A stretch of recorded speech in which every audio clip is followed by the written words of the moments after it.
pubs have struggled to survive at the best of times over the past few years, but the lockdown has only added to the pressure they're under, with many now facing closure, but still being charged full rent by breweries. Well, Fraser Moore has been speaking to some of the locals in Kidderminster who are raising funds to help preserve their pub. Why have you got that West Brom shirt on? Oh, yeah, okay. For now, this is the only way publicans Colin and Trudy Faulkner can keep in touch with their regulars, an online pub chat. No, Mr. Passy. Good for morale, not so good for paying the bills. Some pub companies and breweries have waived rent payments during the lockdown, but Punch Pubs, which owns the Station Inn, is not among them. The last thing I want is any debt. I don't want debt.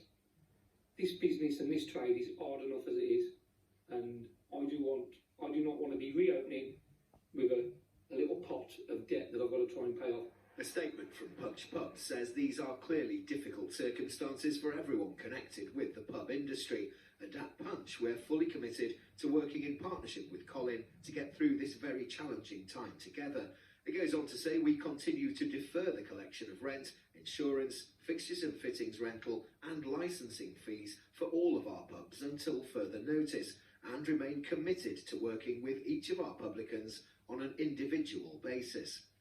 The regulars at the Station Inn also know these are difficult times, so they've set up a fundraising campaign to help Colin out. They're just such lovely people and they're always doing things for us. It felt like the right thing to try and give something back to them. We want to see the Station Inn still there for us in the heart of our community when we come out of all this at the other end.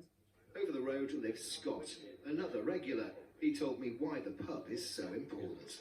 They do a lot of charity fundraising. They do a food bank over there. I mean, it's got the local crib team.